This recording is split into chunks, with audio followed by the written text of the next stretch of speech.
que nous connaissons que bateau oyo ça qui passe à la revêture de Saint-Esprit marqué par le Saint-Esprit pour nous vous allez ah ce qu'on recevoir Christ quand il a vous avez le Saint-Esprit en vous pas matin votre corps est le temple du Saint-Esprit mais nous sommes les caméras pour la revêture de Saint-Esprit même Jésus-Christ son botanier la katia makomi au comment était comme d'habitude habitude basalaki nango asaki chaque fois qu'on était dans la synagogue mais eloko mon côté et bien qu'on salama dans la synagogue si na ba 30 ans je sais qu'il est dans la synagogue mais tant que Jésus a eu baptême les jours de son baptême balobi que likolo ifungwami balobi que une voix se fit entendre dans likolo balobi celui-ci est mon fils bien-aimé balobi que mon saint akiti sous forme de colombe aye à se poser likolo du pekanaye via Jésus chercher par la moko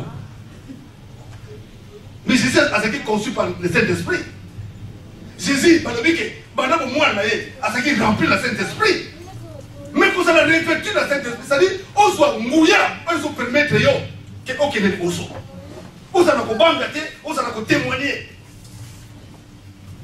et là on nous a mingi kati ya batu ya ko mona te fina yo moyen qui ne liboso ezate fina yo ça bloqué spirituellement au lieu que l'église mais bisengo batu bamonaka tant bazo bini na nzambe yo ozo comportement muto yo musane evangile musane kopina ka bina ka kamuli yango mais esengo yazo mona yo yebi yango te poni me oza musika ya nzambe moyo bénéficier de loko on ezate umona mutu aza ko yembe na nzambe première fois na kende na groupe de prière nanu na bongwalité na zotala moi si mo basaki pepe na ngai mama ona zo bina azobina zolela azoloba maluma moko nanu na yoka ya ngote na fina mais comment quel genre ya comédie moi ça comédie avec moi mais tant que t'as bien que moi ça ko constater et c'est vous azobona azana joie kati na ye mazolela azokomisa nzambe maloba kitoko bana bota na yoka ya ngote c'est que loko moko sa kati na ye ngana za ngote tala eloko c'est que na yo sala ndeko na ngai avant au passé na Pentecôte avant de passer dans le chapitre 2 actes il faut d'abord passer par le chapitre 1 si on remplit ma condition à chapitre 1 où il faut mon wana dans le chapitre 2 que le Pentecôte est ça possible ça ma 4 na yo nzamba c'est juste été asa na pour ba mususu asa la ngote Corneille, Asaki païen. Corneille, Asaki romain. Mais Corneille, quand il y a eu le deuxième baptême de Saint-Esprit, et ça m'a dit, Nanda Corneille, Nanda païen. Païen, papa, ayamaki jamais Christ parfois n'a vu naïe. Mais tellement il y a eu le mon thème est Corneille fungwami. Avec une bonne négociation, ça dit, Boya Koyuka, l'Iloba Oi.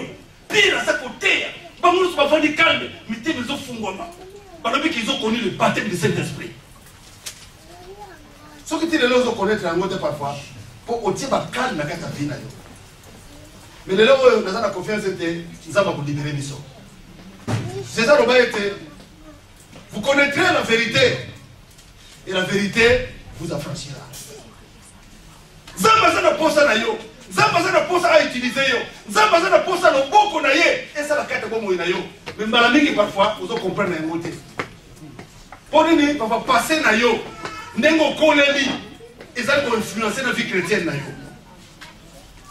Muto saki na vie qui yanke bana ko mwana na ye. Aye na église azo connaître na vie qui yanke kaka. Pour nous et là vous se fanda kati na ye. Mais ce qui nous a libéré. Au moment de vie de changer. Par la grâce de Dieu, la toute la vie n'a vivé le quartier, Yanké, le quartier na biso, à Bomwani.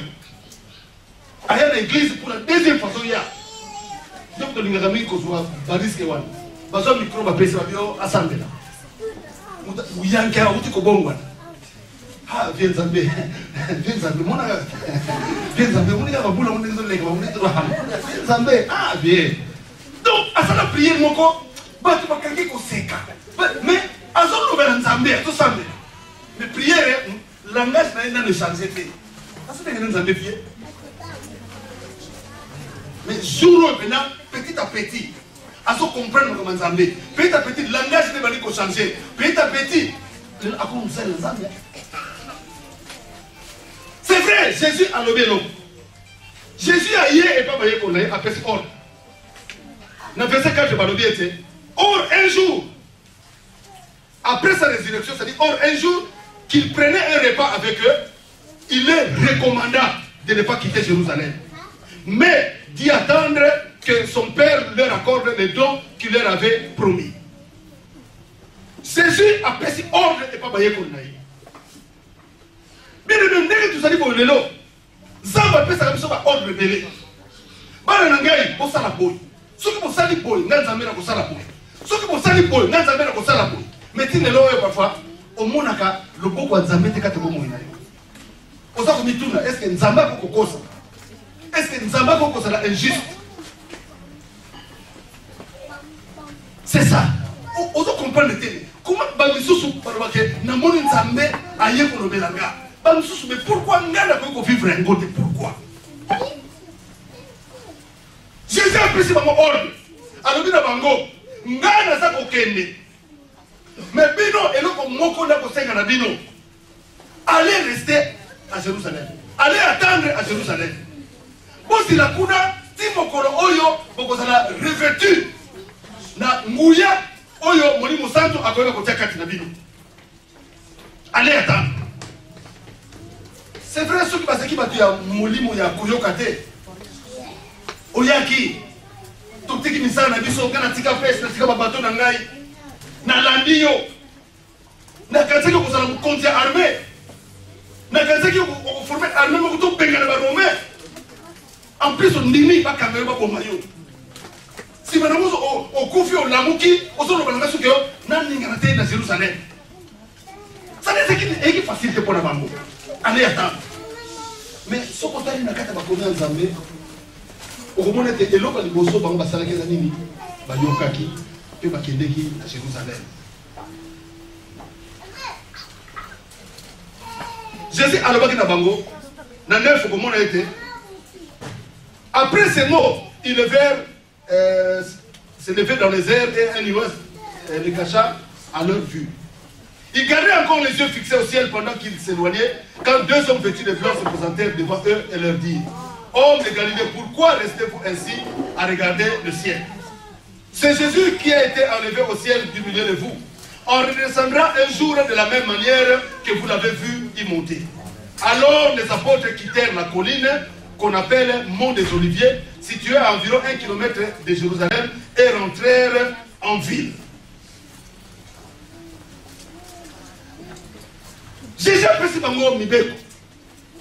Nakata mibeko wana, sokotani na Actes chapitre 1 verset 8, alors il montre clairement. Mais le Saint-Esprit descendra sur vous. Vous recevrez sa puissance et vous serez mes témoins. D'abord à Jérusalem, dans toute la Judée et la Samarie et jusqu'au bout du monde. Je s'appelle si bango mibeko. Et l'autre dit bango basalaki, batosaki. D'abord, première qualité, il y a mon ensemble. Mutu azana posa, nzamba sala kati na ye. Nzamba bimoni sa makati ya bomo na ye. Première qualité o esenge na yo. Et ça d'abord nini o babengaka obéissance. Mutu azana obéissance te akomona loboko nzambe te. Bayekoni, ils ont obéi. Ceux qui bakeni na Jérusalem te, bakaba connaître baptême à Saint-Esprit. Mais ils ont obéi. Yango nekonanga. Zamba sana posa na yo. Zamba sana posa asala mingi po na yo. Zamba sana posa ete amimoni sa makate bo moyi na yo. Mais aussi longtemps okozala na obéissance te na lobanzam. Pas mater cette parole oyo. La Bible. Oyo c'est la révélation de Dieu. Parole oyo esanjaka fialu. On a vu des malfaiteurs devenir des bienfaiteurs à cause de cette parole. Si vous êtes obéissant na parole oyo, vous êtes botosi na oyo baza kote ya yo. On comprendre que ezali lo ba nzambe. Ne bonaka vie na yo ko changer. ndeko moko atanga nanga Jean chapitre 14 verset 23.